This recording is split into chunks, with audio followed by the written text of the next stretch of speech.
And, whoa, look at Magoo. Magoo streaks into the... Thorpe's got basketballs. They lock handlebars as they go through, but Thorpe's done. Here comes Bradshaw to the outside of Bale. He takes over the number 2 position, and Bradshaw is not done.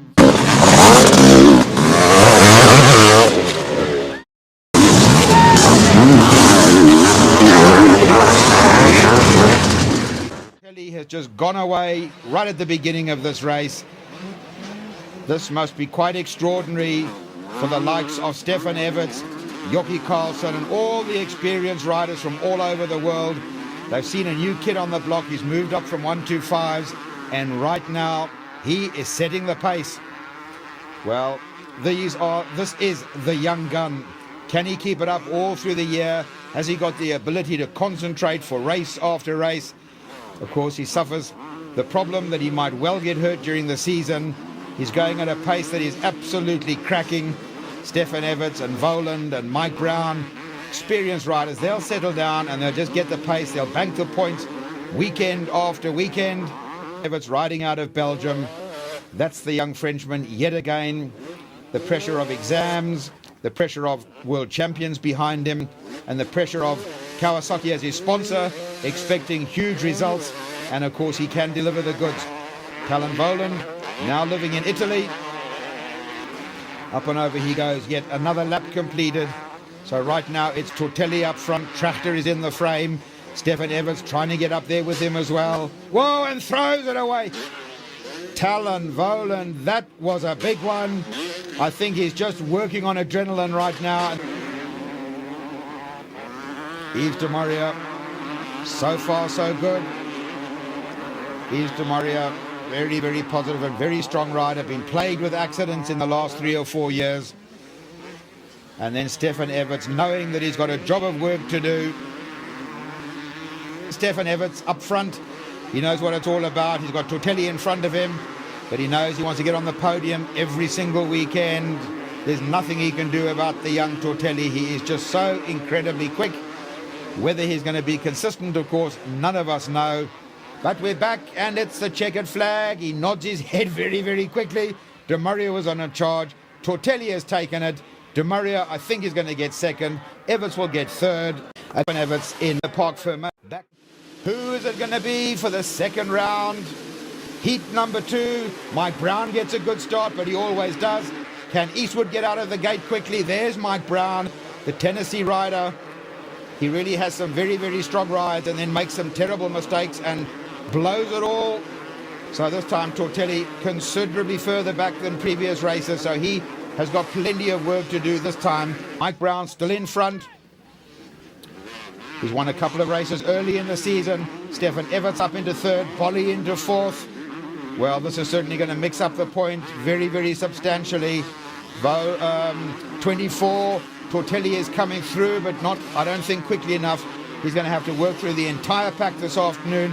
Monique Befoots is further back than I expected him to be as well.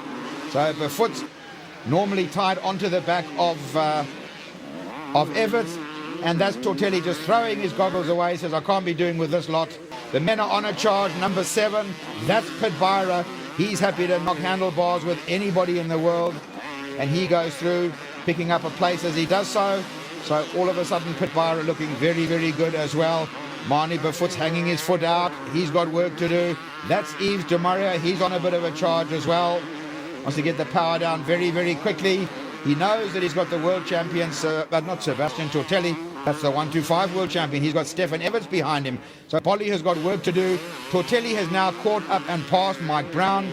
Mike Brown out of the gate very, very quickly. But the young Frenchman has got on the pace and is now charging. Working his way through from 8th position. Now passes way through from 8th position. Now passes Mike Brown. Up the hill he goes. He'll want to get up with Yves de Maria and company.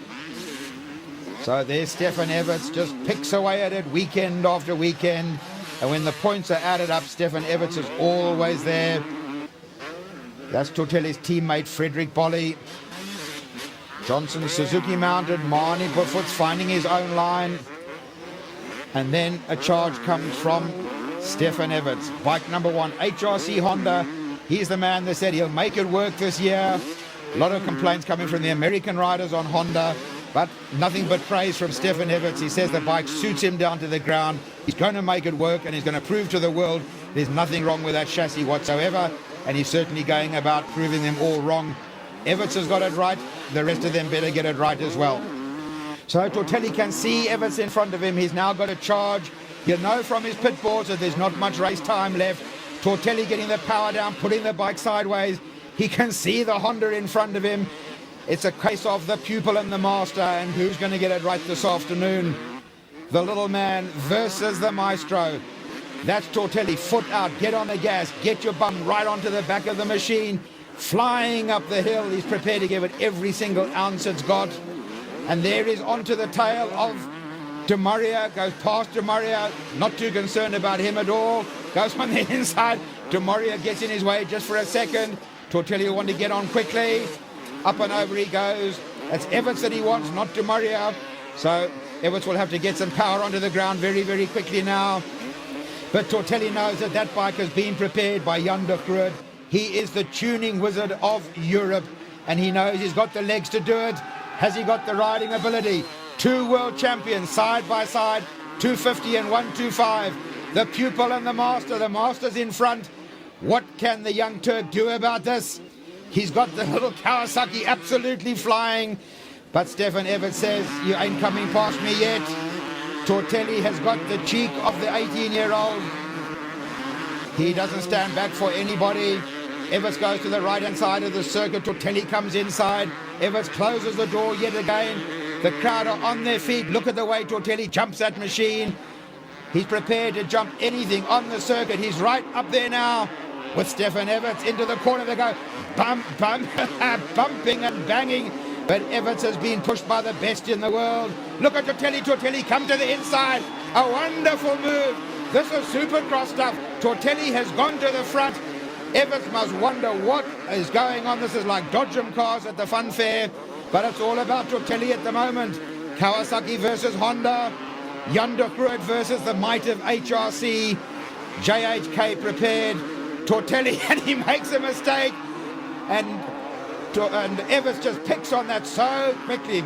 You've got to be mighty confident when you jump that close with your partner. Side by side they go over together, still together. Look at the riding of Stefan Everts. Everts absolutely on fire at the moment. Who's it going to be? Everts has done enough. Well, Tortelli has served notice. Tortelli has arrived. And so to the podium. There's Sebastian Tortelli. Now we can see the problem. His stone has caught him on the top of his nose, on the bridge of his nose there. So that must have caused him some pain. He threw his goggles away and hit by a flying...